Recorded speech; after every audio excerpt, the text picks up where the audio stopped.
നിർഭയം. ആരാണ് നിർഭയം? നിർഭയം ഭയരഹിതം. കശ്ചാത്ര നിർഭയം ഇതി പദേന ഉക്തഃ. നിർഭയം ബ്രഹ്മ. ബ്രഹ്മ അതുണ്ട്. തദഹം, അത് ഞാനാകുന്നു. ബ്രഹ്മത്തിന് എന്താ ഭയം ഇല്ലാതെ പോയത്? നമ്മൾക്കെല്ലാം ഭയം ഉണ്ടല്ലോ. ബ്രഹ്മത്തിന് അവിദ്യയില്ലാത്തതുണ്ട്. ബ്രഹ്മത്തെ പോലെ മറ്റൊരു വസ്തു ഇല്ലാത്തതുകൊണ്ട്. അല്ല, ഇത് ദ്വിതീയാത് ഭയം ഭവതി എന്ന മന്ത്രമുണ്ട്. അതുമായിട്ട് ബന്ധപ്പെടുത്തിയിട്ടാണ് ഉത്തരം നൽകേണ്ടത്. അപ്പോൾ ഇന്നലെ നമ്മൾ ക്ലാസ്സിൽ അവസാനം പറഞ്ഞു നിർത്തി എന്തായിരുന്നു എന്ന് പറയാം. എന്തിനെ കുറിച്ചായിരുന്നു അവസാനം പറഞ്ഞത്? അധ്യാസങ്ങൾ. അധ്യാസങ്ങൾ. അപ്പോൾ ഈ ഗ്രന്ഥത്തിലൂടെ നമ്മളൊരു അധ്യാസത്തെ കുറിച്ച് പറയുകയും അന്നപ്പോൾ ആദ്യം എന്ത് വേണം? അധ്യാസങ്ങൾ എത്ര വിധമുണ്ട് എന്നെങ്കിലും അറിയണം. ഭാഷ്യം കുറച്ചു കഴിഞ്ഞാൽ പറയും അധസ്മിൻ തദ് ബുദ്ധിരിത്യവോചാമ എന്ന്. പക്ഷെ അത്രയും മാത്രം പോരാ അധ്യാസ മേഖല മനസ്സിലാക്കാൻ. മുഖ്യമായിട്ട് രണ്ട് അധ്യാസം, ജ്ഞാനാധ്യാസവും അർത്ഥാധ്യാസവും. പിന്നെ വരും ധർമാധ്യാസം, ധാർമ്മ്യാധ്യാസം, രണ്ടധ്യായം, 2 2 4. പിന്നെ നിരുപാധികാധ്യാസം, സോപാധികാധ്യാസം 6. 8 7 സാംസർഗാധ്യാസം, സ്വരൂപാധ്യാസം. ഇത് ചെറുങ്ങനെ മനസ്സിലാക്കി ആദ്യം, എന്നിട്ട് ഇങ്ങോട്ട് വരാം. അധ്യാസ, ഈ ശബ്ദത്തെ തന്നെ നമ്മൾക്ക് കർമ്മവ്യുത്പത്തി നടത്തിയിട്ടോ അഥവാ ഭാവവ്യുത്പത്തി നടത്തിയിട്ടോ അർത്ഥം നിശ്ചയിക്കാം. ഒരു പദത്തിന്റെ അർത്ഥം നിശ്ചയിക്കുന്ന പദത്തിന്റെ കാര്യത്തില് നമ്മൾക്ക് 3 വിധത്തിൽ കൊണ്ടുവരാം. കർമ്മണി വ്യുത്പത്തി നടത്താം, കരണവ്യുത്പത്തി നടത്താം, അല്ലെങ്കിൽ ഭാവം ഭാവം ഉദ്ദേശിച്ചത് ക്രിയയാണ്. നമ്മൾ ഉദാഹരണത്തിന് ദർശനം എന്നുള്ള ശബ്ദം പോലും ഭാവത്തിൽ ഉത്പത്തി നടത്തിയാൽ ദർശനം, ദൃഷ്ടിർ ദർശനം എന്നർത്ഥം കിട്ടും. അതായത് ജ്ഞാനം ഒരു ക്രിയയാണ്. ദൃശ്യതേ ഇത് ദർശനം എന്ന് പറഞ്ഞാൽ ദർശനത്തിന്റെ വിഷയമാണ്, ഘടാദികളായി മാറും ദർശനം. ദൃശ്യത അനേനീതി എന്ന് ചെയ്തു കഴിഞ്ഞാൽ കർണവ്യുത്പത്തിയാണ്. ദൃശ്യതി ദർശനം കർമ്മവ്യുത്പത്തിയാണ്. അതായത് ദർശനത്തിന്റെ കർമ്മത്തെ ഗ്രഹിക്കാൻ പറ്റും, വിഷയത്തെ. ദൃശ്യത അനേനീതി ദർശനം എന്ന് പറഞ്ഞാൽ ദർശനത്തിന്റെ കാരണത്തെ ഗ്രഹിക്കാൻ പറ്റും, ഇന്ദ്രിയ ആദി പ്രമാണങ്ങളെ. ഇതേപോലെ ഇവിടെയും നമുക്കിവിടെ 3 വേണ്ട, 2 മതി. ദൃശ്യതേ എന്നുള്ള ചെയ്തതുപോലെ ഇവിടെ എന്താ വരുന്നത്? അധ്യാസം അല്ലേ? അപ്പോൾ അധ്യസ്യതേ ഇത് അധ്യാസം എന്ന് പറഞ്ഞാൽ അധ്യാസത്തിന്റെ വിഷയമാണ്. അധ്യസനം അധ്യാസ എന്ന അർത്ഥം ചെയ്തു കഴിഞ്ഞാൽ ഭാവവ്യുത്പത്തി നടത്തിയാല് അധ്യാസം എന്നുള്ളത് ജ്ഞാനമായി മാറും. ഈ രീതിയിൽ ജ്ഞാനാധ്യാസവും അർത്ഥാധ്യാസവും സിദ്ധിക്കപ്പെടും. ജ്ഞാനം, ഭാഷ്യകാരൻ എന്താണ് ഭാഷ്യത്തിൽ പറയാൻ പോകുന്നത്? അതസ്മിൻ തദ് ബുദ്ധി എന്ന് പറഞ്ഞാൽ ജ്ഞാനം. ഇത് ജ്ഞാനാധ്യാസമാണ്. ജ്ഞാനാത്മകമായിരിക്കുന്ന അധ്യാസം, അധ്യസനം അധ്യാസ എന്ന് വ്യുത്പത്തി നടത്തിയാല് ജ്ഞാനം തന്നെയാണ് അത് അധ്യാസം. അപ്പോൾ ജ്ഞാനാധ്യാസത്തെ കിട്ടിക്കഴിഞ്ഞാൽ ആ ജ്ഞാനാധ്യാസത്തിന്റെ വിഷയം ഏതാണോ അതാണ് അർത്ഥാധ്യാസം. ഇപ്പോൾ കയറിൽ സർപ്പത്തെ അധ്യസിക്കുകയാണെങ്കിൽ അധ്യസനമധ്യാസ എന്നുള്ളത് ജ്ഞാനാത്മകമായിരിക്കുന്ന ഭ്രമാത്മകമായിരിക്കുന്ന അധ്യാസത്തെയാണ് എടുത്തത്. അതിന്റെ വിഷയമായിരിക്കുന്ന സർപ്പമാണ് അർത്ഥാധ്യാസം. ജ്ഞാനാധ്യാസ അർത്ഥാധ്യാസം അധ്യാസമുള്ള എല്ലായിടത്തും ഉണ്ടാവും. ഇനി പറയുന്ന 6 എണ്ണം ഉണ്ടല്ലോ, അവിടെയും നമുക്ക് ജ്ഞാനാധ്യാസ അർത്ഥാധ്യാസ ഒരു ഭേദം കാണാൻ പറ്റും. ഇനി അടുത്തത് നോക്കിയോ, ധർമാധ്യാസവും ധർമ്മ്യാധ്യാസവും. ധർമ്മം എവിടെ ഇരിക്കുമോ അവിടെ അതിനെയാണ് നമ്മൾ ധർമ്മി എന്ന് വിളിക്കുന്നത്. ധർമ്മം ഇരുന്നാൽ ധർമ്മിയായി. ധർമ്മിയുടെ അധ്യാസം ധർമ്മത്തിന്റെ അധ്യാസം. ഉദാഹരണത്തിന് ഒരു അയോഗോളകത്തെ, അയസ് എന്ന് പറഞ്ഞാൽ ഇരുമ്പിന്റെ ഗോളകത്തെ തീയിലേക്ക് ഇട്ട് കഴിഞ്ഞാൽ കുറച്ചു കഴിഞ്ഞാൽ ആ ഗോളകവും തീ പോലെ ഉണ്ടാകും, തൊട്ടാപ്പൊഴും. ഈ ഒരു അവസ്ഥയിൽ ആരെങ്കിലും തൊടാൻ പോയാൽ എന്ത് പറയും? അയോ ദഹതി എന്ന് പറയും. വാസ്തവത്തിൽ ഇരുമ്പ് ആരെയും ദഹിപ്പിച്ചിട്ടില്ല. പിന്നെയോ ആ ഇരുമ്പിലിരിക്കുന്ന അഗ്നിയാണ് ദഹിപ്പിച്ചത്. അതേപോലെ തന്നെ നമ്മൾക്ക് ഇവിടെ വർത്തുൾ അഗ്നി എന്നും പ്രയോഗം നടത്താൻ പറ്റും. കാരണം ഇരുമ്പ് വർത്തുളാകാരത്തിൽ ഇരിക്കുന്നത് കൊണ്ട് ഇരുമ്പ് ഇപ്പോൾ എല്ലാം ചുട്ടുപഴുത്തിരിക്കെ അതിനെ കാണുന്ന സമയത്ത് വർത്തുളാകാരത്തിലുള്ള അഗ്നിയായിട്ട് കാണാം. വാസ്തവത്തില് 2 ധർമ്മവും രണ്ടിടത്താ. വർത്തുളത്വം എന്നുള്ളത് ആ അയസിൻ്റെതും ദാഹകത്വം എന്നുള്ളത് വന്യയുടേതുമാണ്. പക്ഷെ നമ്മൾ പ്രയോഗിക്കുന്ന എങ്ങനെയാണ് നോക്കിയോ, രണ്ട് പദാർത്ഥങ്ങളായിരിക്കുന്ന ധർമ്മികളും രണ്ട് പദാർത്ഥങ്ങൾ ധർമ്മങ്ങളുമാണ്. ധർമ്മികളാണ് ഇവിടെ അഗ്നിയും അയോഗോളകവും. ധർമ്മങ്ങളാണ് വർത്തുളത്വവും ദാഹകത്വവും. ദാഹകത്വം വന്നിയിലും വർത്തുളത്വം അയോഗോളകത്തിലാണ്. പക്ഷെ നിങ്ങൾ ചെയ്ത പ്രയോഗം അയോ ദഹദീന, ദഹനം എന്നുള്ള ദാഹം ആരുടെ ധർമ്മ? വന്യയുടെ ധർമ്മമാണ്. പക്ഷെ നിങ്ങൾ പ്രയോഗിച്ചത് എവിടെയാ? അയോഗോളകത്തിലാ. അതേപോലെ തന്നെ വർത്തുളത്വമാണ് അയോഗോളകത്തിന്റെ ധർമ്മം. പക്ഷെ നിങ്ങൾ പ്രയോഗിച്ചത് വർത്തുള അഗ്നി എന്ന്, അഗ്നിയിലാണ് വർത്തുളത്വ ധർമ്മ പ്രയോഗം സംബന്ധിപ്പിച്ചത്. ഈ രീതിയിൽ നിങ്ങൾക്ക് ധർമ്മങ്ങളെ അന്യ സ്ഥലത്ത് അധ്യസിക്കാനുള്ള കാരണമായിരുന്നു ധർമ്മികൾ തമ്മിലുള്ള പരസ്പര അധ്യാസം. ധർമ്മിയായിരിക്കുന്ന അഗ്നിയും അതേപോലെ തന്നെ അയോഗോളകവും തമ്മിൽ പരസ്പരം അധ്യസിച്ചത് കൊണ്ടാണ് ധർമ്മങ്ങൾ ക്രോസ് ആയിട്ട് അധ്യസിക്കപ്പെട്ടത്. ഓക്കെ, അപ്പോൾ ധർമ്മ്യാധ്യാസാനന്തരമാണ് ധർമ്മ അധ്യാസം കാണുക. ഇതിനെക്കുറിച്ച് ഇനി നമുക്ക് ടിപ്പണിയിലും കാണാൻ പറ്റും, ടീക്കയിലും കാണാൻ പറ്റും. ടീക്കെ, അപ്പൊ 4 അധ്യാസം കഴിഞ്ഞു. ചുരുക്കി പറഞ്ഞു പോകുന്നതാണ്. ഇതിന്റെ 8 കഴിഞ്ഞാൽ ഇനിയും വേരിയേഷൻസ് വരാനുണ്ട്, അതൊക്കെ പിൽക്കാലത്ത് മനസ്സിലാക്കാം. ഇനി എന്താ വേണ്ടത്? സോപാധിക അധ്യാസം, നിരുപാധിക അധ്യാസം കണ്ടു. ഉപാധി കാരണമായിട്ട് നടക്കുന്ന അധ്യാസത്തെ സോപാധിക അധ്യാസം എന്നും, ഉപാധി ഇല്ലാതെ നടക്കുന്ന അധ്യാസത്തെ നിരുപാധിക അധ്യാസം എന്ന് പറയും. നിരുപാധിക അധ്യാസ സ്ഥലത്ത് ഭ്രമം മാറിക്കഴിഞ്ഞാൽ പിന്നെ പ്രതീതി നിലനിൽക്കത്തില്ല. അതായത് കയറിലെ സർപ്പം എന്നുള്ള ജ്ഞാനം, ഇതൊരു ഭ്രമസ്ഥലമാണ്.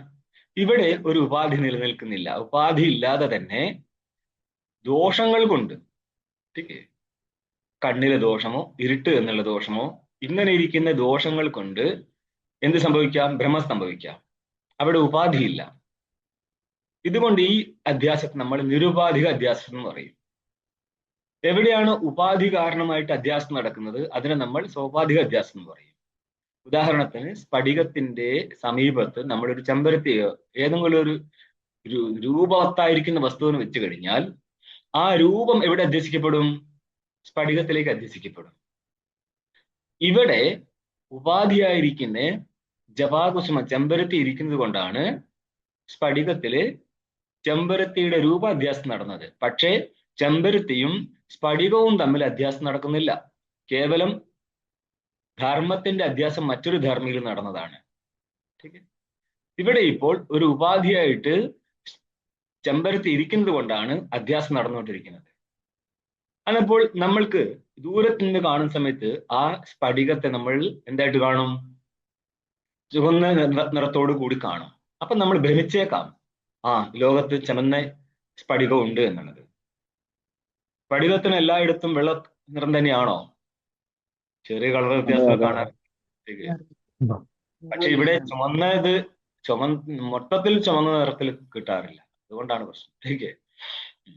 അതപ്പോൾ ഒരു കാര്യം നോക്കണം. ഇവിടെ നമ്മൾക്ക് ഈ ഭ്രമം മാറിയാലും, അതായത് അടുത്ത് വന്ന് നോക്കിയപ്പോൾ മനസ്സിലായി രൂപം ചെമ്പരത്തിയുടേതും സ്ഫടികത്തിൻ്റെതല്ല എന്ന്. എന്നിരുന്നാലും നിങ്ങൾ നോക്കുന്ന സമയത്ത് എപ്പോൾ വരെ ചെമ്പരത്തി അവിടെ ഇരിക്കുമോ അപ്പോൾ വരെ നമ്മൾക്ക് എന്തേ പറ്റത്തുള്ളൂ? സ്ഫടികത്തെ ചുമന്നതായിട്ടേ കാണാൻ പറ്റത്തുള്ളൂ. ഇതിനെയാണ് നമ്മൾ അനുവൃത്തി എന്ന് പറയുന്നത്. ബാധിക്കപ്പെട്ടിട്ടും നടക്കുന്ന അനുവൃത്തി ആയതുകൊണ്ട് ബാധിതാനുവൃത്തി എന്ന് പറയും. ജ്ഞാനിയുടെ ജ്ഞാനാനന്തരമുള്ള ജീവിതത്തിന് ഉദാഹരണം കൊടുക്കുന്നത് എവിടെയാ? സോപാധിക അധ്യാസ സ്ഥലമാണ്. മനസ്സിലായോ? അപ്പോൾ ജ്ഞാനിക്കുള്ള അനുഭവത്തിന് ദൃഷ്ടാന്തം എവിടെയാന്ന് ചോദിച്ചു കഴിഞ്ഞാൽ നമ്മൾക്ക് ലോകത്തുള്ള അനുഭവത്തെയാണ് ദൃഷ്ടാന്തീകരിച്ചു കൊടുക്കുക. അല്ലാതെ ജ്ഞാനിയുടെ അനുഭവത്തെ പിടിച്ചല്ലല്ലോ ദൃഷ്ടാന്തീകരിക്കുക. ഇതിനു വേണ്ടിയാണ് നമ്മൾ സോപാധിക അധ്യാസ സ്ഥലം എടുക്കുന്നത്. ഈ സ്ഥലത്ത് സോപാധിക അധ്യാസം ദൃഷ്ടാന്തം കൊടുക്കേണ്ട സ്ഥലത്ത് നിരുപാധിക അധ്യാസത്തെ ദൃഷ്ടാന്തം കൊടുത്തിരിക്കുകയാണ് ആര്? നമ്മൾ സാമാന്യമായിട്ട് പറയുന്നത്. ഇപ്പോൾ ബ്രഹ്മസൂത്രക്കാർ ആദ്യം കയറിയതായിരിക്കും. ഇവിടെ നമ്മൾ പലപ്പോഴും ചർച്ച ചെയ്യാറുണ്ട്. ഈ നോർത്ത് ഇന്ത്യയിൽ ഒരു ഗ്രന്ഥം കിട്ടും, ഹിന്ദി ടെക്സ്റ്റ്. അതിൽ ആരുടേതാ? ഒഡിയ ബാബയുടേത്. എന്ന് പറഞ്ഞാൽ ഈ സംസ്കൃതത്തിലൂടെ ഇങ്ങനത്തെ ഒന്നും പഠിക്കാത്ത കുറെ ആൾക്കാർ ഒഡിയ ബാബയുടെ ഗ്രന്ഥം വെച്ചിട്ട് ജ്ഞാനിയാവാൻ ശ്രമിക്കും. അവര് പറഞ്ഞൊരു കാര്യമുണ്ട്, കയറിൽ സർപ്പം നഷ്ടപ്പെട്ട് കഴിഞ്ഞാൽ കയറിൽ സർപ്പത്തിന്റെ വാലിരിക്കുകയോ? ഇല്ലല്ലോ.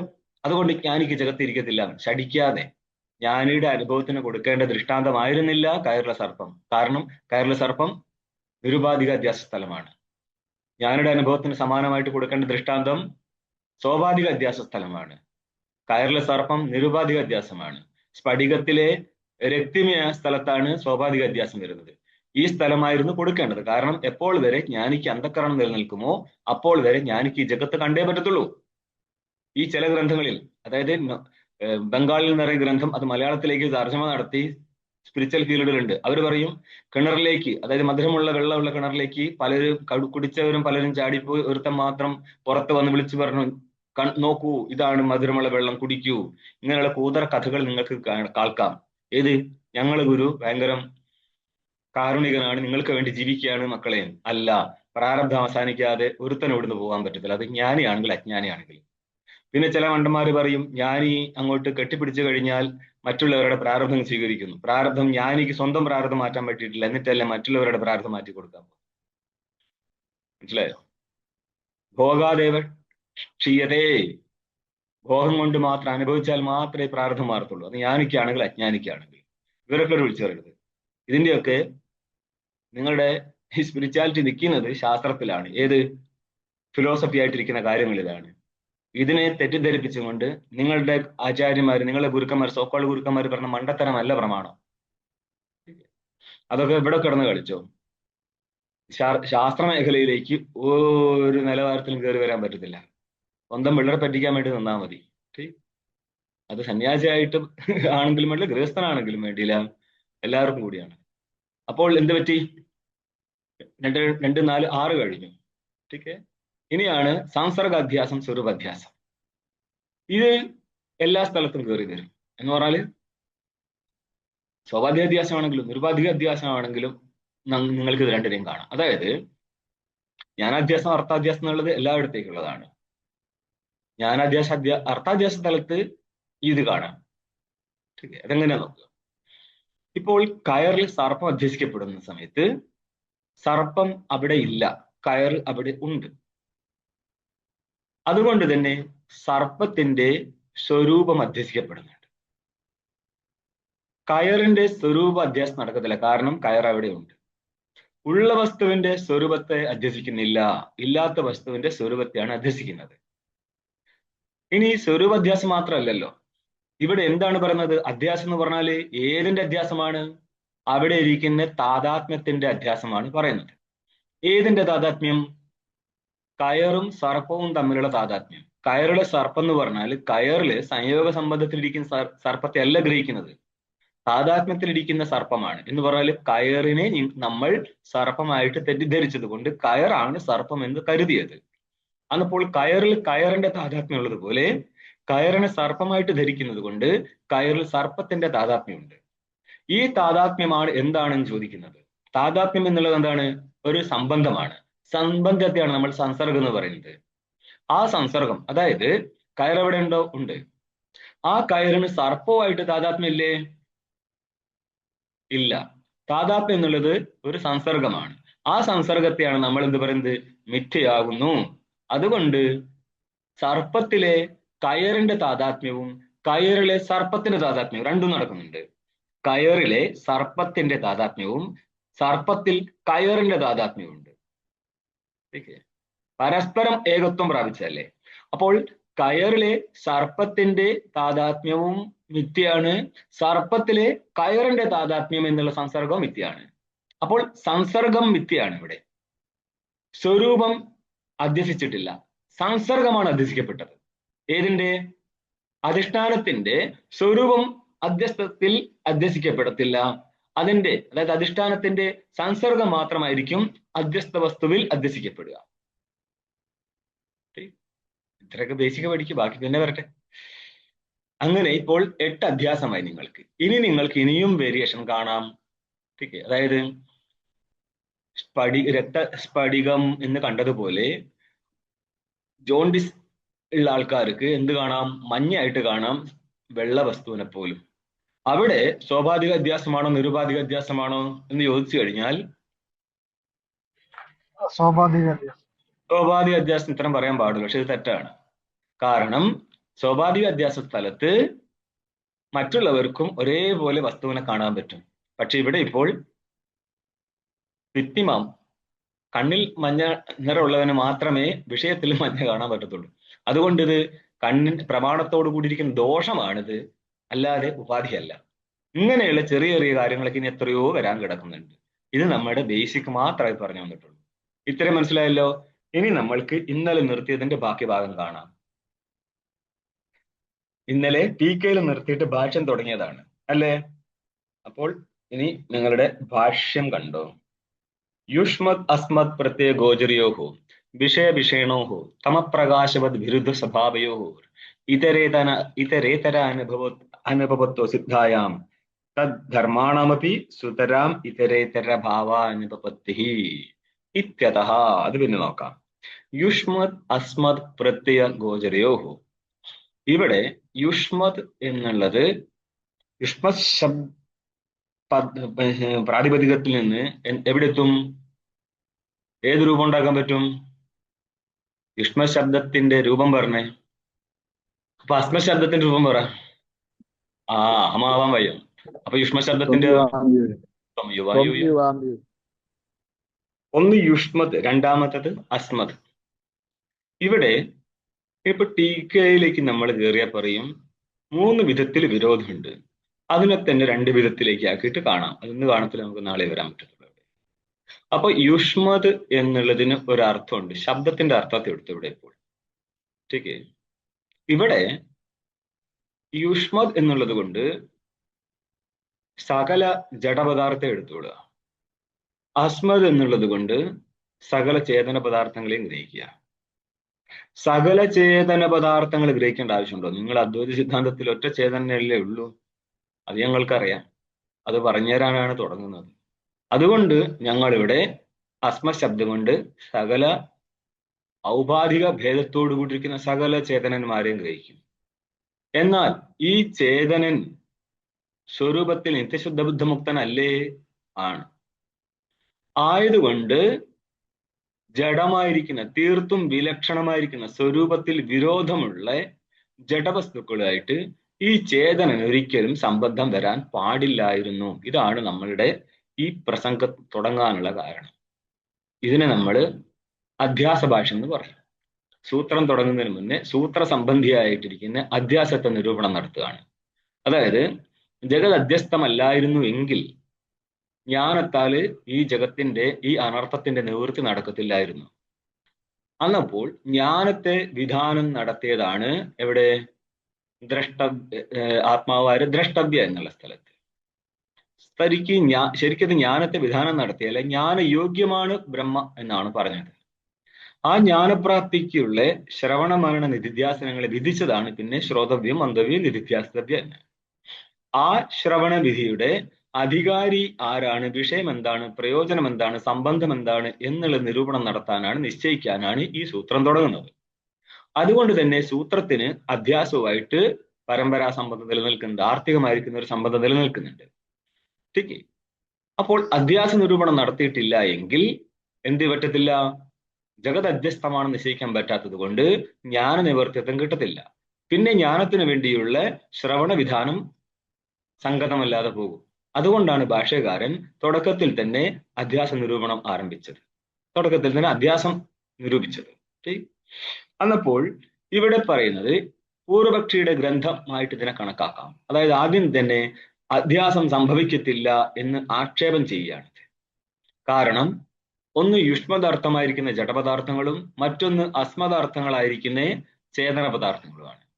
ലോകത്തിൽ മൊത്തത്തിൽ 2 വിധ വസ്തുക്കളേ ഉള്ളൂ. ഒന്ന് ചേതനായിരിക്കുന്ന നിത്യശുദ്ധ ബുദ്ധമുക്ത സ്വഭാവനായിരിക്കുന്ന സ്വയം പ്രകാശനായിരിക്കുന്ന ആത്മാ.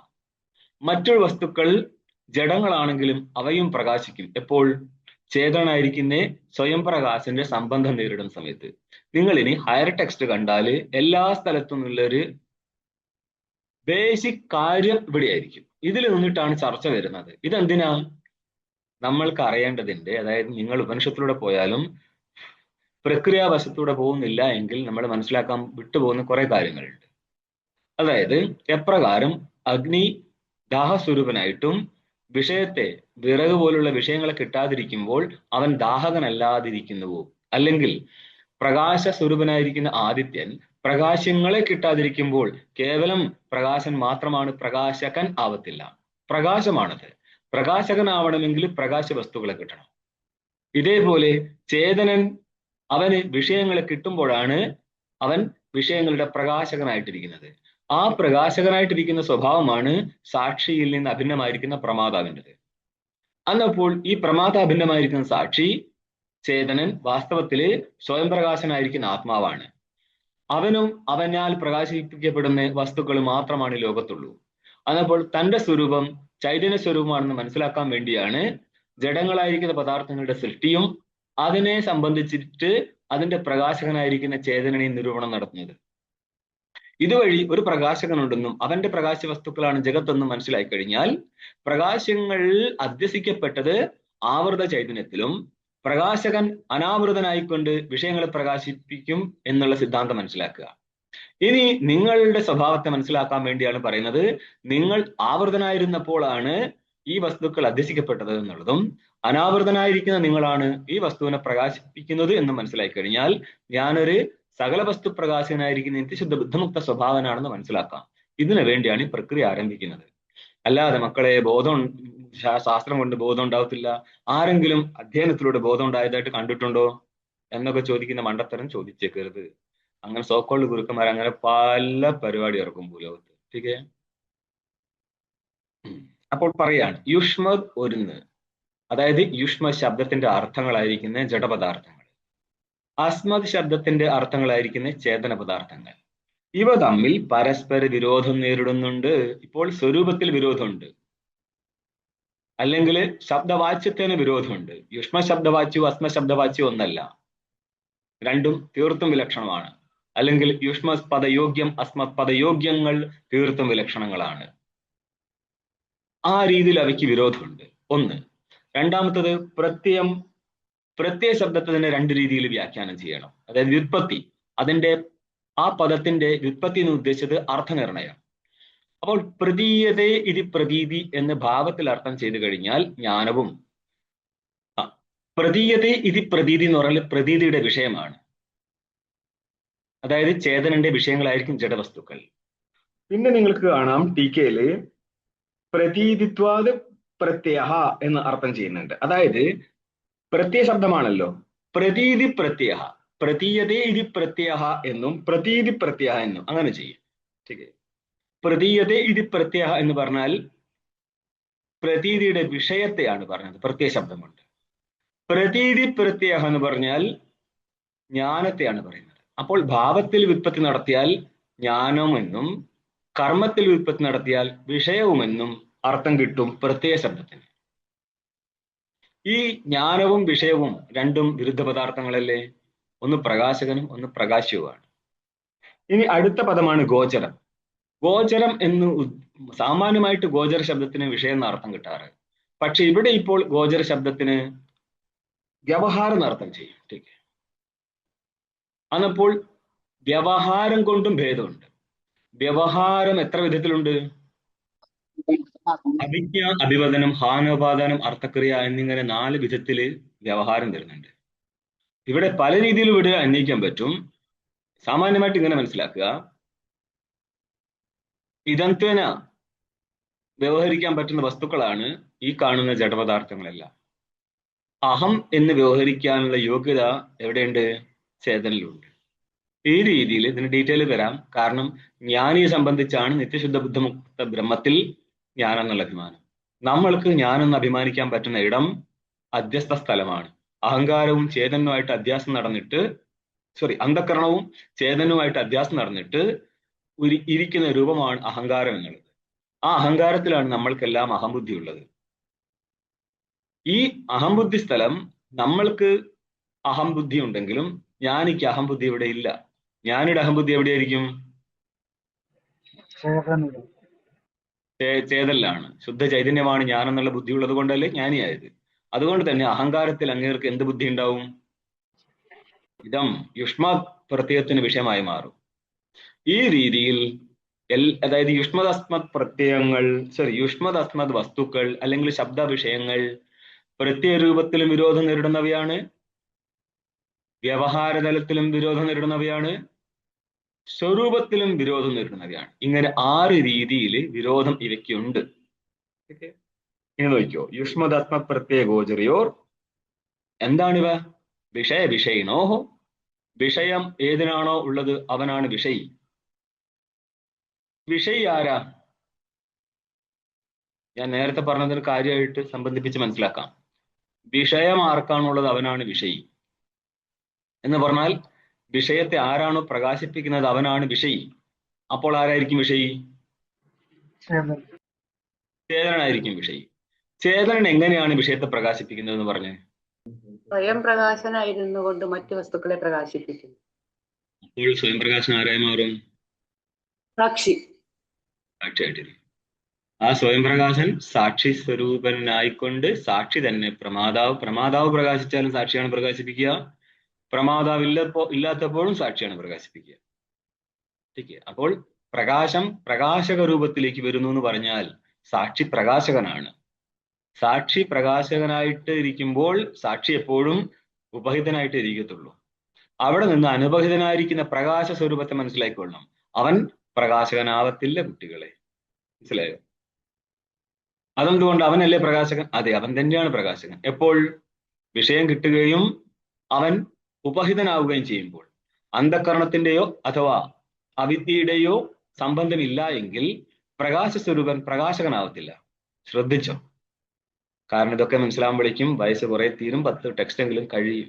നമ്മൾ ആദ്യമായിട്ട് സംസാരിക്കുകയാണ് ഇവിടെ. അല്ല ഞങ്ങളെ ബ്രഹ്മം എടോ, ആകെ ഒരു ബ്രഹ്മേ ഉള്ളൂ, അതിനെ കുറിച്ചാ പറയുന്നത്. ठीक ഞങ്ങളെ ഗുരു, നിങ്ങളെ ഗുരു, അങ്ങനെ പല വിവരക്കേടും പറയും. അതല്ലല്ലോ ഇവിടുത്തെ പ്രശ്നം. ശാസ്ത്രം എന്ത് പറഞ്ഞു എന്നുള്ളതാണ് നോക്കുന്നത്. ഞാനല്ലല്ലോ ഇവിടുത്തെ പ്രമാണം, ശാസ്ത്രമല്ലേ പ്രമാണം. അതുകൊണ്ട് ഞങ്ങളുടെ ഗുരു പരിപാടി വേണ്ട. വിഷയം, അപ്പോൾ വിഷയം ഏതിനാണോ ഉള്ളത് അത് വിഷയിയായി. അപ്പോൾ ചേതനനാണ് വിഷയത്തെ പ്രകാശിപ്പിക്കുന്നത് എന്നുള്ളത് കൊണ്ട് ചേതനാണ് വിഷയി. ജഡമെന്തായി? വിഷയമായി. വിഷയണോഹോ ഇവ തമ്മിൽ പരസ്പരം വിരുദ്ധ സ്വഭാവയോഹോ, വിരുദ്ധമായിരിക്കും സ്വഭാവത്തോടു കൂടിയതാണ്. ഏതുപോലെ? തമപ്രകാശയോരിവ, ദൃഷ്ടാന്തമാണ് ഇടയിലെ. തമസും പ്രകാശവും ഒരിടത്ത് നിൽക്കാൻ പറ്റത്തില്ലേ? അതെന്താ? വൈകുന്നേരം ഇരുട്ടായി വരുന്ന സമയത്ത് പ്രകാശമില്ലേ? പ്രകാശമുണ്ട്. ഇരുട്ടില്ലേ? ഇരുട്ടുണ്ട്. അപ്പോൾ ഇരുട്ടും പ്രകാശവും ഒരേ സ്ഥലത്ത് ഇരിക്കാം. ഇവിടെ പറയുന്നത് അതല്ല. ഇരുട്ടിനെ ആരെങ്കിലും പ്രകാശം വിളിക്കാറുണ്ടോ? ഇല്ല. പ്രകാശത്തെ ആരെങ്കിലും ഇരുട്ടെന്ന് വിളിക്കാറുണ്ടോ? അതുമില്ല. അതായത് ഒരു വസ്തു മറ്റൊരു വസ്തുവല്ല. കയറൊരിക്കലും സർപ്പമല്ല, സർപ്പം ഒരിക്കലും കയറുമല്ല. അതേപോലെ തമസൊരിക്കലും പ്രകാശമല്ല, പ്രകാശം ഒരിക്കലും തമസല്ല. ഇപ്രകാരം വിരുദ്ധ സ്വഭാവത്തോടു കൂടി ഇരിക്കുന്നതാണ് ആര്? ചേതനങ്ങളും ജഡവർഗങ്ങളും. ആയതുകൊണ്ട് തന്നെ പരസ്പരം സംസർഗം എന്നുള്ള താതാത്മ്യം വരാൻ പാടില്ലായിരുന്നു. ഈ താതാത്മ്യത്തെയാണ് നമ്മൾ അധ്യാസം എന്ന് പറയുന്നത്. പരസ്പരം നടന്നിരിക്കുന്ന താതാത്മ്യം. അപ്പൊ താതാത്മ്യം വരാൻ പാടില്ലായിരുന്നു എന്ന് പറഞ്ഞാൽ അവ തമ്മിലുള്ള ഒരു അധ്യാസം നടക്കാൻ പാടില്ലായിരുന്നു എന്നാണ് പറയുന്നത്. ഇത് ശരിയാണ് താനും, ആര് പറഞ്ഞല്ലെന്ന്. പക്ഷേ ഈ അവിദ്യ എന്നുള്ള ഒരു ഉപാധി ഇരിക്കുന്നത് കൊണ്ട് ഇത് എന്ത് സംഭവിക്കും? അഘടിത ഘടന പടീയസീമായ എന്ന് പറയും. ഘടിക്കാത്തത് പോലും സംഭവിക്കാത്തത് പോലും സംഭവിപ്പിച്ചു കളയും. കാരണം ഇവിടെ ഇങ്ങനത്തെ ഒരു ജഗത്ത് ഉണ്ടോ? കയറിലൊരു സർപ്പമുണ്ടോ? ഉണ്ടെന്ന് മാനിക്കുന്ന ആൾക്കാർക്ക് ബ്രഹ്മത്തിൽ ജഗത്തുണ്ട്. ആർക്കാണോ കയറിൽ സർപ്പമില്ല, ഏത് കാലത്താ കയറിൽ സർപ്പമില്ലാത്ത? ഒരു കാലത്തുമില്ല. ഇതേപോലെ തന്നെ ഒരു കാലത്തും ബ്രഹ്മത്തിൽ ജഗത്തില്ല എന്നുള്ളതാണ് വാസ്തവം. പിന്നെ കാണുന്നതോ? സർപ്പത്തെയും കണ്ടിട്ടുണ്ടായിരുന്നു എന്നുള്ളത് കൊണ്ട് സർപ്പം ഉണ്ടായിരുന്നു? ഇല്ല. ഇതേപോലെ കാണുന്നത് കൊണ്ട് ഉണ്ട് എന്നും പറഞ്ഞ സിദ്ധാന്തം കൊണ്ട് കൊണ്ടുവരരുത്. വിരുദ്ധ സ്വഭാവയോഹോ കയോഹോ യുഷ്മദസ്മത് പ്രത്യയ ഗോചരയോഹോ. ഇതര ഭാവം. ഇതരം അതായത് ഘടത്തിൽ നിന്ന് ഇതരമാണ് പടാതി വസ്തുക്കളെല്ലാം തന്നെ. ഘടേതരം ഒരു ഘടം. ഇനി പടം, പുസ്തകം, ബാക്കി ഏത് വസ്തു എടുത്താലും അതെല്ലാം ഘടത്തിൽ നിന്ന് ഭിന്നമാണ്. ഭിന്നമായിരിക്കുന്ന വസ്തുക്കളെയാണ് നമ്മൾ ഇതരം എന്ന് പറയുന്നത്. അപ്പോൾ ഘടത്തിൽ നിന്ന് ഇതരം ഘടഭിന്നമായിരിക്കുന്ന സകല വസ്തുക്കളാണ്. അതിൽ നിന്നും ഇതരമാരായിരിക്കും? ഘട ഭിന്നമായിരിക്കുന്ന വസ്തുക്കളാണ് ഘടേതരങ്ങൾ. ആ ഘട ഭിന്നങ്ങളില് പിന്നെ സ്വഭേദം ഇരിക്കത്തില്ല. ഭിന്നങ്ങളില് അവയുടെ ഭേദം ഇരിക്കത്തില്ല. ആ ഭിന്ന വസ്തുക്കളുടെ ഭേദം എവിടെയായിരിക്കുക? ഘടത്തില്. അന്നപ്പോൾ സ്വ പദം കൊണ്ട് ഘടത്തെ എടുത്തോ. സ്വ ഇതരമായി പടാദികൾ. ഇതരങ്ങളിൽ നിന്നും ഇതരനാരാ? സ്വ അല്ലേ? ഇതരങ്ങളിൽ നിന്നും ഇതരൻ സ്വ എന്നുള്ള ഘടം തന്നെയാണ്. ഇതിനെയാണ് ഇതരം എന്ന് പറഞ്ഞത്. ഇതരം എവിടെ ഇരിക്കുമോ, എവിടെ? സോയിലിരുന്നോ. ആ സോയിന്റെ താതാത്മ്യം ഇല്ലേ? സോ എങ്ങനെ ഇരിക്കും? താതാത്മ്യത്തിലിരിക്കും. ठीक है. അന്നപ്പോൾ ഇതരനിൽ ഇരിക്കുന്നതാണ് ഇതരേതരത്വം. ആ ഇതരേതരിൽ എന്തിരിക്കും? താതാത്മ്യം. അതുകൊണ്ട് ഇതരേതരത്വം എന്താ അർത്ഥം? താതാത്മ്യം എന്നാണ് അർത്ഥം. ഇതരേതര ഭാവം എന്ന് പറഞ്ഞാൽ ഇതരേതര ഭാവശബ്ദത്തിൽ ത്വം എന്ന് കൂട്ടിക്കൊടുത്താൽ മതി. തസ്യഭാവ ത്വതലു. ഭാവാർത്ഥത്തിൽ ത്വമും തല്ലും വരും. അപ്പോൾ ഇവിടെ ഇപ്പോൾ ഭാവ എന്നുള്ള ത്വം കൂട്ടിച്ചേർത്ത് കൊടുക്കുക. അപ്പോൾ ഇതരേതര ഭാവം എന്ന് ഉദ്ദേശിച്ചത് ഇതരേതരത്വം. ഇതരേതരത്വം എവിടെ ഇരിക്കും? സോയിലിരിക്കും. സോയിലിരിക്കുന്ന താതാത്മ്യത്തെയാണ് നമ്മൾ ഇതരേതരത്വം എന്ന് പറഞ്ഞത്. അന്നപ്പോൾ ആര് തമ്മിലാണ് താതാത്മ്യം ഇല്ലെന്ന് പറയാൻ പോകുന്നത്? യുഷ്മത് പദാർത്ഥവും അസ്മത് പദാർത്ഥവും തമ്മിൽ ഇതരേതര ഭാവ അനുഭവത്വവും. ഇതരേതര ഭാവം എന്ന് പറഞ്ഞാൽ ഇതരേതരത്വം, അതാണ് താതാത്മ്യം. താതാത്മ്യം അനുഭവന്നമാണ്, സംഭവിക്കത്തില്ല എന്നിരിക്കെ. ठीक है. എന്തുകൊണ്ടാ? വിരുദ്ധ സ്വഭാവങ്ങൾ തമ്മിൽ പരസ്പരം താതാത്മ്യം പ്രാപിക്കത്തില്ല. ठीक है. തമസും പ്രകാശവും തമ്മിൽ താതാത്മ്യം പ്രാപിക്കുമോ? അങ്ങനെയാണെങ്കിൽ തമസിനെ പ്രകാശമെന്നും പ്രകാശത്തെ തമസെന്നും വിളിക്കാമായിരുന്നു. അതേപോലെ അങ്ങനെ ജ്ഞാനം ഉണ്ടാവുമായിരുന്നു. അതേപോലെ വ്യവഹരിക്കാമായിരുന്നു. വ്യവഹാരമോ ജ്ഞാനമോ വസ്തുസ്വരൂപത്തിലോ അവ ഒന്നല്ലെന്നിരിക്കെ, ഇനി അവയുടെ അതായത് അവയുടെ വിരോധം ഉണ്ടെന്നിരിക്കെ, ഏതിന്റെ? ഇരുട്ടിന്റെയും പ്രകാശത്തിന്റെയും അവ തമ്മിൽ ഒരിക്കലും താതാത്മ്യം പ്രാപിക്കത്തില്ല. യുഷ്മദാർത്ഥങ്ങളും അസ്മദാർത്ഥങ്ങളും തമ്മിൽ പരസ്പരം വിരോധമുള്ളതിനാൽ അവ തമ്മിൽ ഒരിക്കലും താതാത്മ്യം ഉണ്ടാവത്തില്ല. ठीक है. അതായത് ജഡവും ചേതനവും തമ്മിൽ താതാത്മ്യം ഉണ്ടാവത്തില്ല. അങ്ങനെ ഇല്ലായിരുന്നു എങ്കിൽ നമ്മൾക്കൊരിക്കലും ഈ ജഗത്ത് അനുഭവപ്പെടത്തില്ലായിരുന്നു എന്നുള്ള കാര്യം വേറെ. പൂർവപക്ഷിയുടെ അഭിപ്രായമാണിത്. ഇതൊരു കണക്കിന് സിദ്ധാന്തമാണ്. ഇതിന്റെ ഇടയിൽ കൂടിയാണ് പോകുന്നത്. തഥാപി അന്യോന്യസ്മിൻ എന്ന് പറഞ്ഞ സിദ്ധാന്തി വരും. അത് ശരിയാണ്. അത് അധ്യാസം സിദ്ധിക്കാൻ വേണ്ടിയിട്ടാണ്. എന്നാൽ നിങ്ങൾക്ക് ജഗത്ത് അധ്യസിച്ചിട്ടുണ്ടോ എന്ന് വെച്ച് കഴിഞ്ഞാൽ ഇല്ലതാണ്. അത് വേറൊരു ലെവലിലുള്ള ചർച്ച പിന്നെ കാണാം. ഇവിടെ ഇപ്പോൾ നമ്മൾ പൂർവപക്ഷിയുടെ മുഖത്ത് നിന്നാണ് പറയുന്നത് അധ്യാസം സംഭവിക്കാൻ പാടില്ലായിരുന്നു എന്നുള്ളത്. ഇതരേതര ഭാവ അനുഭവത്വ സിദ്ധായാം. ഇതരേതര ഭാവം എന്ന് പറഞ്ഞ താതാത്മ്യം അനുഭവമെന്നമാണെന്ന് സിദ്ധിച്ചിരിക്കെ എന്തുകൊണ്ടാ? വിരോധാ. ഏതുപോലെ? തമപ്രകാശങ്ങൾ പോലെ ഏകത്വം പ്രാപിക്കത്തില്ല. കാരണം വിരോധാത്. തദ്ധർമാണമപി. അവയുടെ ധർമ്മങ്ങൾ തമ്മിലും. ഏതിന്റെ ധർമ്മങ്ങൾ തമ്മിലാണ്? ഇനി വിരോധം പറയേണ്ടത് ഏതിന്റെ ധർമ്മങ്ങൾ തമ്മിലാ? പ്രകാശത്തിന്റെയും. ജഡവും ചേതനവും തമ്മിൽ പരസ്പരം താതാത്മ്യം പാടില്ലായിരുന്നു. കാരണം വിരുദ്ധങ്ങളായതിനാൽ. ജഡവും ചേതനവും തമ്മിൽ പരസ്പരം താതാത്മ്യം പാടില്ലായിരുന്നു, വിരുദ്ധ ധർമ്മങ്ങൾ ഉള്ളതിനാൽ. ഇനി അവയിൽ വിരുദ്ധ സ്വഭാവങ്ങളായതിനാൽ. ഇനി അവയിലിരിക്കുന്ന ധർമ്മങ്ങൾ തമ്മിൽ ചേതനോഹം കരോമി എന്ന് നമ്മൾക്ക് ഞാൻ ചെയ്യുകയാണെങ്കിലും ചേതനായിരിക്കുന്ന ഞാൻ ചെയ്യുന്നു എന്നാണ് അനുഭവം. പക്ഷേ ചേതനന് ഒരിക്കലും ചെയ്യാൻ നിൽക്കത്തില്ല. പിന്നെ ഇതെങ്ങനെയാണ് ബുദ്ധി വരുന്നത്? ധർമ്മികൾ തമ്മിൽ താതാത്മ്യം സംഭവിച്ചിട്ടില്ലെങ്കിൽ അവയുടെ ധർമ്മങ്ങൾ തമ്മിൽ താതാത്മ്യം സംഭവിക്കാൻ പാടില്ലായിരുന്നു. ഏതുപോലെ? അയോഗോളകവും അഗ്നിയും തമ്മിൽ താതാത്മ്യം പ്രാപിക്കത്തില്ലെങ്കിൽ അവയുടെ ധർമ്മങ്ങളും ധർമ്മങ്ങളുടെ അധ്യാസം നടക്കാൻ പാടില്ലായിരുന്നു. ठीक है. ഇതേപോലെ ധർമ്മിയുടെ അധ്യാസം നടന്നിട്ടില്ലെന്നിരിക്കെ പിന്നെ എങ്ങനെയാണ് ധർമ്മങ്ങൾ തമ്മിലുള്ള അധ്യാസം നടക്കുക? ധർമ്മങ്ങൾ പരസ്പരം അല്ല കേട്ടോ, ധർമ്മവും ധർമ്മിയായിട്ടാണ് പരസ്പര അധ്യാസം നടക്കുക. തദ്ധർമാണമപി സുതരാം ഇതരേതര ഭാവാനുപപത്തി. യുഷ്മദാർത്ഥവും അസ്മദാർത്ഥവും തമ്മിൽ പരസ്പരം വിരുദ്ധങ്ങളായതിനാൽ അവ തമ്മിൽ താതാത്മ്യ അധ്യാസം പ്രാപിക്കത്തില്ലെന്നിരിക്കെ യുഷ്മദാർത്ഥത്തിന്റെ ധർമ്മം അസ്മദാർത്ഥത്തിലോ അസ്മദാർത്ഥത്തിന്റെ ധർമ്മം യുഷ്മദാർത്ഥത്തിലോ അധ്യാസം നേരിടത്തില്ലായിരുന്നു. നേരിട്ടില്ലെങ്കിൽ സുഖി അഹം ദുഃഖി അഹം എന്നുള്ള ബോധം ഉണ്ടാവാൻ പാടില്ലായിരുന്നു. കാരണം അഹം ചേതനനും സുഖദുഃഖങ്ങൾ അന്ധക്കരണത്തിൻ്റെതാണ്. അപ്പൊ അന്ധക്കരണവും ജഡമായിരിക്കുന്ന അന്ധക്കരണവും യുഷ്മദാർത്ഥവും ചേതനായിരിക്കുന്ന അസ്മദാർത്ഥമായിരിക്കുന്ന വസ്തുവും തമ്മിൽ ധർമ്മികൾ തമ്മിലുള്ള പരസ്പര അധ്യാസം നേരിട്ടില്ലായിരുന്നു എങ്കിൽ യുഷ്മദാർത്ഥത്തിന്റെ അന്ധകരണത്തിന്റെ ധർമ്മമായിരിക്കുന്ന സുഖദുഃഖാദികൾ അസ്മദാർത്ഥമായിരിക്കുന്ന ചേതനിലേക്ക് സമാരോപം ചെയ്യപ്പെട്ടിട്ടില്ലായിരുന്നു എങ്കിൽ സുഖി ദുഃഖി എന്നുള്ള അനുഭവം ഉണ്ടാവത്തില്ലായിരുന്നു. പാടില്ല എന്നുള്ളതാണ് ഈ പറയുന്നത്. ബാക്കി പ്രശ്നം ഞാൻ എക്സ്ട്രാ കൂട്ടിച്ചേർത്താണ്. ഓക്കെ, യുഷ്മദാർത്ഥവും അസ്മദാർത്ഥവും തമ്മിൽ പരസ്പര വിരുദ്ധങ്ങളായതിനാൽ അവ തമ്മിൽ താദാത്മ്യ ഏകത്വം പാടില്ലായിരുന്നു. പാടില്ല എന്നല്ല, സിദ്ധിക്കത്തേ ഇല്ല. അതുകൊണ്ട് തന്നെ അസ്മദാർത്ഥങ്ങളായിരിക്കും ധർമ്മികൾ തമ്മിൽ പരസ്പരം താദാത്മ്യം സംഭവിക്കത്തില്ല എന്നിരിക്കെ അവയുടെ ധർമ്മങ്ങൾ തമ്മിലും പരസ്പരം താദാത്മ്യം പാടില്ല. ഇതാണ് പൂർവപക്ഷിയുടെ. അതുകൊണ്ട് ഒരു അധ്യാസം എന്നുള്ളത് നടക്കത്തില്ല. അധ്യാസത്തെയാണ് ആക്ഷേപം നടത്തുന്നത്. അധ്യാസം നടക്കത്തില്ലെങ്കിൽ പിന്നെ പൂർവപക്ഷിയുടെ അഭിപ്രായം എന്തായിരിക്കും?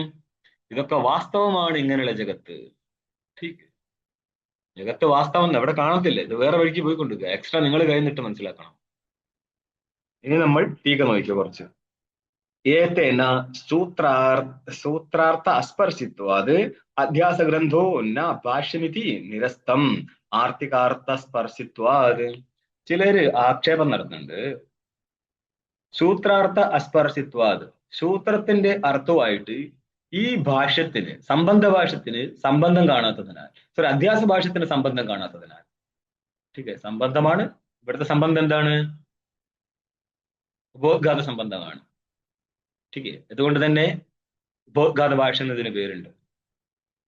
സൂത്രാർത്ഥമായിട്ട് ഈ ഭാഷ്യഭാഗത്തിന് സംബന്ധമില്ലാത്ത നിറ അതിനെപ്പറ്റി ഒന്നും പറയാത്തത് കൊണ്ട് അധ്യാസഗ്രന്ഥോ ന ഭാഷ്യം, ഈ അധ്യാസഗ്രന്ഥം ഭാഷ്യമല്ലല്ലോ. ചിലർ അങ്ങനെ അഭിപ്രായപ്പെടുന്നുണ്ട്. കാരണം സൂത്രത്തിനല്ലേ ഭാഷ്യകാരൻ വ്യാഖ്യാനിക്കേണ്ടത്. അതെ, സൂത്രമായിട്ട് ഈ അധ്യാസ ഭാഗത്തിന് സംബന്ധം കാണുന്നില്ലല്ലോ. ആയതുകൊണ്ട് ഇത് ഭാഷ്യമായിട്ട് ഗണിക്കാൻ പാടില്ല എന്ന്. ഇത് ഏതേനും നിരസ്തം, ഇപ്രകാരം നിരസ്തമായി. എന്തുകൊണ്ടാണ് നിരാസം പറയുന്നത്? ആർത്തികാർത്ഥ സ്പർശിത്വാത്, ആർത്തികമായിരിക്കുന്ന ഒരു അർത്ഥമായിട്ട് ഈ സംബന്ധ ഗ്രന്ഥത്തിന് ബന്ധമുണ്ട്. അതായത് സൂത്രത്തിന്റെ ആർത്തികാർത്ഥവുമായിട്ട് സംബന്ധ ഗ്രന്ഥത്തിന് ബന്ധമുണ്ട്, ഈ അധ്യാസ ഗ്രന്ഥത്തിന് ബന്ധമുണ്ട്. അതെന്താണ്? അതായത് സൂത്രം എങ്ങനെയാ വരുന്നത്? ജഗത് അധ്യസ്ഥമാണെങ്കിൽ മാത്രമേ ജ്ഞാനം കൊണ്ട് ജഗത്തിനെ നിരാകരിക്കാൻ പറ്റത്തുള്ളൂ. ആ ജ്ഞാനം ഉണ്ടാവുന്നത് ശ്രവണാദികളാലാണ്.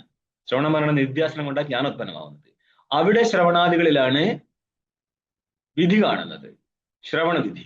ആ ശ്രവണവിധിയുടെ അധികാരിയാദികൾ നിർണയിക്കാനാണ് സൂത്രം വന്നിരിക്കുന്നത്. ആ രീതിയിൽ പരമ്പരാ സംബന്ധം ഉള്ളതിനാൽ ആരുമായിട്ട് സൂത്രത്തിനും അധ്യാസ ഭാഷ്യത്തിനും പരമ്പരാ സംബന്ധം നിലനിൽക്കുന്നതിനാൽ ആർത്തികാർത്ഥത്തെ എടുത്തും കൊണ്ട് സംബന്ധം പറയാമെന്നർത്ഥം. യത്തു മംഗളാചരണ അഭാവാത് അവ്യാഖ്യായം ഇതം ഭാഷ്യമിതി തന്ന. അതായത് ഭാഷ്യത്തിന്റെ പൊക്കത്തൊരു ആരോപം നടത്തുകയാണ്. അതുകൊണ്ട് ഈ ടീക്ക എഴുതേണ്ട ആവശ്യമില്ലായിരുന്നു. ഒന്നും സൂത്രത്തിന്റെ വ്യാഖ്യാനമാണ് ഭാഷ്യം, ഭാഷ്യത്തിന്റെ വ്യാഖ്യാനമാണ് ഈ ടീക്ക. നിങ്ങൾ ഈ ടീക്ക എന്ന് എഴുതേണ്ട ആവശ്യമില്ല. എന്തുകൊണ്ടാ? മംഗളാചരണാഭാവാത് അവ്യാഖ്യേയമിതം ഭാഷ്യം. ഈ ഭാഷ്യം വ്യാഖ്യാനിക്കേണ്ട ആവശ്യമില്ല. കാരണം ഭാഷ്യത്തിൽ മംഗളമില്ല. മംഗളാദീനി മംഗളമധ്യാനി കാര്യാണി പ്രഥന്തരീന പുരുഷ കാണിച്ച ഭവതി അദ്വൈതാരസ്യ സിദ്ധാർത്ഥ യഥാസ്യു എന്ന് മഹാഭാഷ്യത്തിലൊരു വചനമുണ്ട്. ठीक है, മംഗളം തുടക്കത്തിൽ വേണം, മധ്യത്തിൽ വേണം, അന്തത്തിൽ വേണം. അങ്ങനെയെങ്കിൽ മാത്രമാണ് ആ ഗ്രന്ഥം പ്രഖ്യാതമാവത്തുള്ളൂ, പഠിക്കുന്നവന് ആ കാര്യം മനസ്സിലാവത്തുള്ളൂ എന്നൊക്കെ നിശ്ചയം ചെയ്തിട്ടുണ്ട്. പക്ഷേ ഇതെല്ലാം അറിയുന്ന ഭാഷ്യകാരൻ സ്വന്തം ഗ്രന്ഥത്തിന്റെ തുടക്കത്തിൽ മംഗളാചരണം നടത്തിയിട്ടില്ല. ചെയ്യാൻ പാടുണ്ടോ? നിങ്ങൾ വരച്ച വരയുടെ അപ്പുറത്ത് നടക്കാൻ പാടില്ലാത്ത ജീവന്മാരല്ലേ? ठीक है, വേദത്തിൽ പറഞ്ഞതാണ്. ഇല്ലെങ്കിൽ തലപൊട്ടി തെറിച്ചു. ഗുരുക്കന്മാര് പറഞ്ഞൊരു കാര്യമുണ്ട്, ഈശ്വരൻ ബുദ്ധിമുട്ടിച്ചാൽ ഗുരു അതിനെ മാറ്റിത്തരും. ഈശ്വര കോപം ഗുരു മാറ്റിത്തരും, ഗുരുവിന്റെ കോപം ആരും മാറ്റൂല. അതുകൊണ്ട് എന്റെ അടുത്ത് തൊട്ട് കളിക്കരുത്, അക്കളി ഇക്കളി തീക്കളിയാവും എന്ന് ഏത് ഗുരു ആണോ പറയുന്നത്, അത് ജ്ഞാനത്തിന്റെ ലക്ഷണമാണോ അജ്ഞാനത്തിന്റെ ലക്ഷണമാണോ?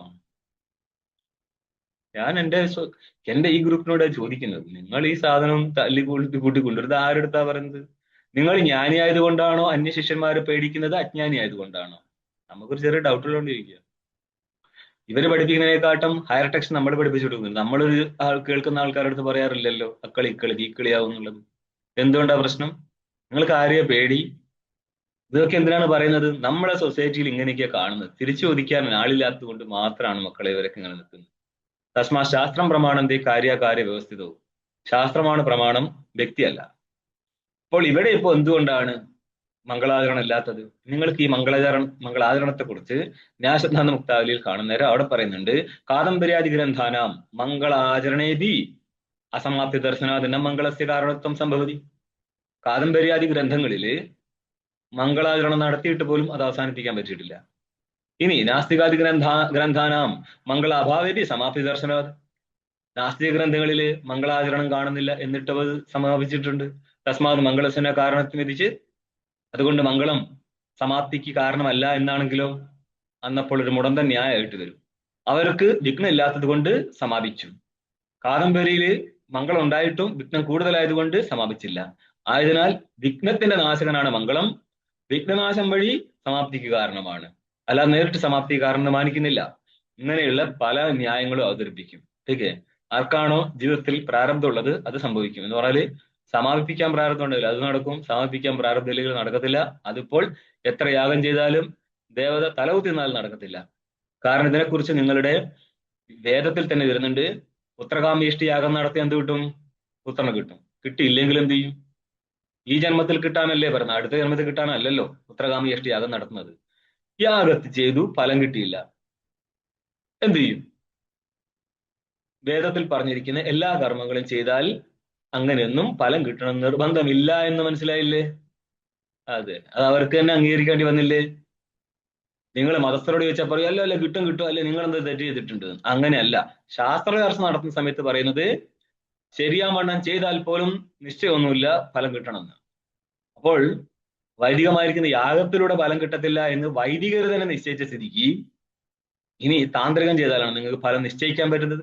കിട്ടാതിരിക്കുക. ഞാൻ കിട്ടൂല എന്നല്ല പറയുന്നത്, കിട്ടി അടങ്ങൂ എന്നൊന്നും ആരും ശഠിക്കേണ്ടെന്നാ പറയുന്നത്. കാരണം എന്താ? ഇതെവിടെയാ കൊണ്ടുവെക്കുന്നത്? ഒരാളുടെ പ്രാരബ്ധത്തെ മറ്റാർക്കും മാറ്റാൻ പറ്റത്തില്ല. അതാണ് നിങ്ങളുടെ ഏത് കഥ പറയുന്നത്? നാരായണത്തെ ഭ്രാന്തന്റെ കഥ ഇത് പറയാൻ വേണ്ടിയിട്ടാണ്. ഗുരു വിചാരിച്ചാൽ ശിഷ്യന്റെ പ്രാരബ്ധം മാറില്ല. കാരണം ഗുരുവിന്റെ പ്രാരബ്ധം പോലും ഗുരുവിന് മാറത്തില്ല. എന്നിട്ടല്ലേ ഭോഗത്താൽ ക്ഷയിക്കത്തുള്ളൂ. അതുകൊണ്ടാണ് ദേവത വന്നിട്ട് പോലും സുലിട്ട് പോകുന്നത്. ആരുടെ മുന്നില്? നാരായണത്തെ ഭ്രാന്തന്റെ മുന്നിൽ. ഇത് വെറുതെയെങ്കിലും കഥ തട്ടിവിടാനല്ല, ഇത് മനസ്സിലാക്കാൻ വേണ്ടി പറഞ്ഞ കഥയാണ്.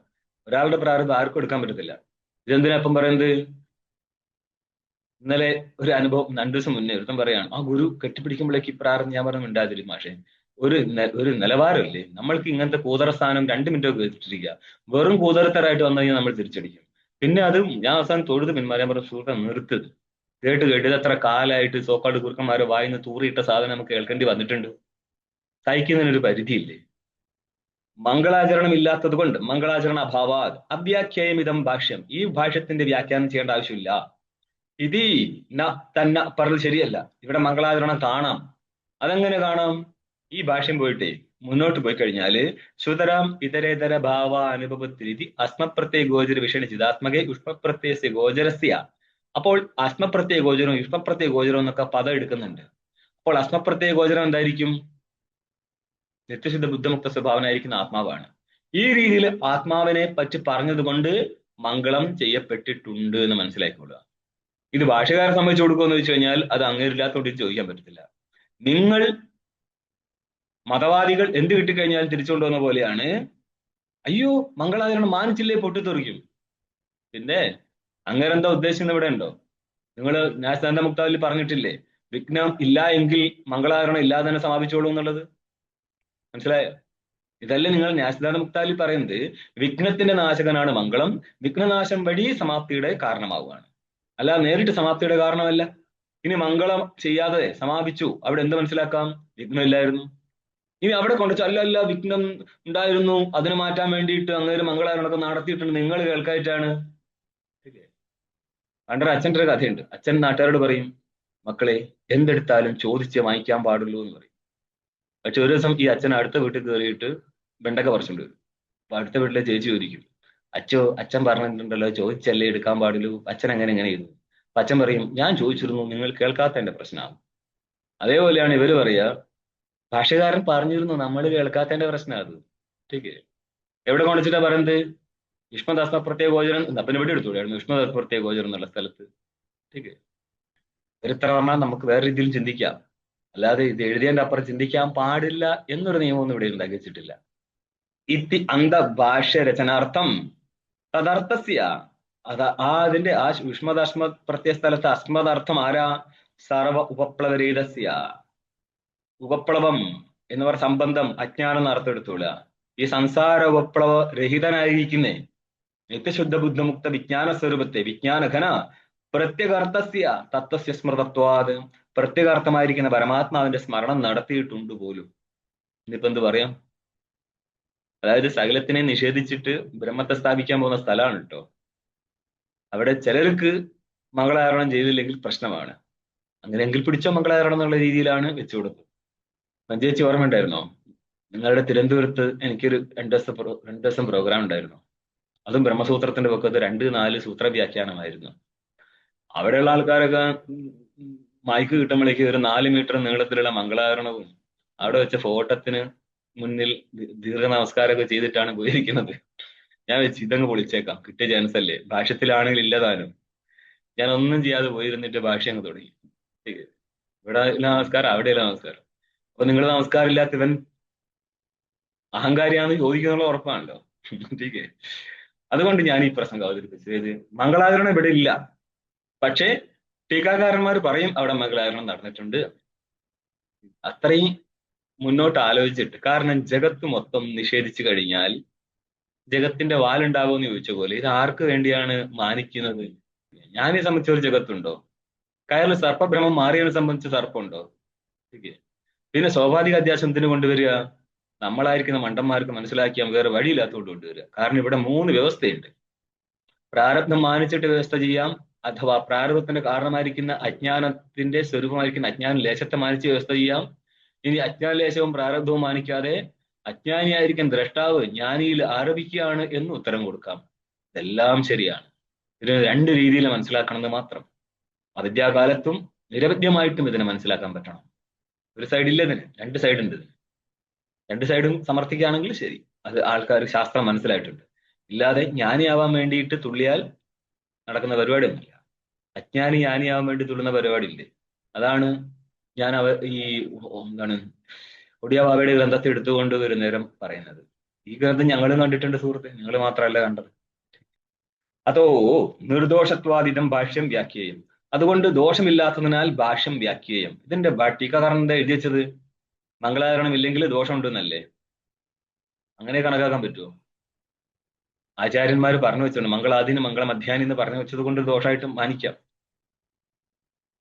അതപ്പോൾ ജഗത്തുണ്ട് എന്ന് മാനിക്കുന്നുണ്ടെങ്കിൽ ലോകേ ശുക്തവിധം രചതമിതി ഭ്രമഃ. ഇനി ശ്രദ്ധിച്ചോളണേ, സമയമുണ്ടോ? എടുക്കാലോ അല്ലേ? ഇത് പലപ്പോഴും പലരും എടുത്തുകൊണ്ട് വരും. അവർക്ക് ചോദിക്കുന്ന ആൾക്കാർക്ക് ഇതിന്റെ മൊത്തം സ്വരൂപം അറിയത്തില്ല. ആ ചോദ്യം കിട്ടിയാൽ തന്നെ നമ്മൾക്ക് ആ ചോദ്യം ഒന്നും കൂടിയും വിശദീകരിച്ച് അവരെ മനസ്സിലാക്കിച്ചു കൊടുക്കണം. എന്നിട്ടാ ഉത്തരം കൊടുക്കാറ് ഈ സാധനത്തിന്. ഇത് നോക്കിക്കോ. ലോകത്തില് ശുക്തവിധം രചതമിതി ഭ്രമഃ സത്യരചതേ ഇതം രചതമിതി അധിഷ്ഠാന സമാരോപ്യ വിശേഷയോർ ഐക്യസമാഹിത സംസ്കാരജന്യോ ദൃഷ്ട ഇതി. ലോകത്തിൽ നമ്മൾക്ക് ശുക്തിയിൽ രജതജ്ഞാനം ഉണ്ടാവുകയാണ്. അതായത് മുത്തുച്ചിപ്പിയിൽ വെള്ളിയാണ്, അതായത് കടൽക്കരയിൽ കാണുന്നതോ അല്ലെങ്കിൽ പുഴക്കരയിൽ കാണുന്നതായിരിക്കുന്നേ ഷെല്ലുണ്ടല്ലോ. ടീക്കെ. മുത്തുണ്ടാവാം, മുത്തില്ലാതിരിക്കാം. CP. ടീക്കെ. ചുണ്ണാമ്പൊക്കെ ഉണ്ടാക്കാൻ വേണ്ടി ഉപയോഗിക്കുന്ന ഷെല്ലില്ലേ, അതാണ് ഈ പറയുന്നത്. അത് ചില സ്ഥലത്ത് അതിന് ഔട്ടർ, ഈ സ്ഥലത്ത് ഈ ഭ്രമസ്ഥലത്ത് ഭ്രമം നടക്കണമെങ്കിൽ ഉള്ള പ്രശ്നമാണ്.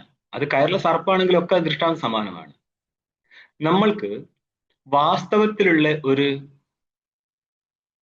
ശുക്തിയെയും രജതത്തെയും അറിയത്തില്ല എങ്കിൽ നമ്മൾക്ക് കൽപ്പിത സ്ഥലത്ത് ശുക്തിയിൽ രജത ബുദ്ധി ഉണ്ടാവത്തില്ലായിരുന്നു. ഇതാണ് പ്രശ്നം.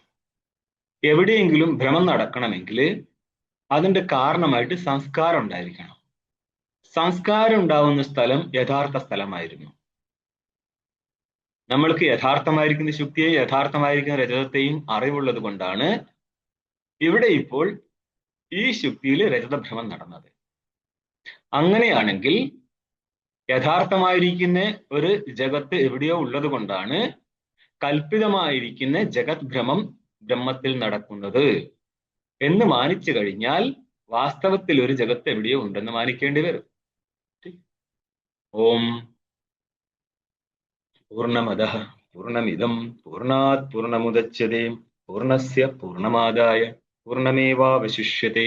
ഓം ശാന്തി ശാന്തി ശാന്തി.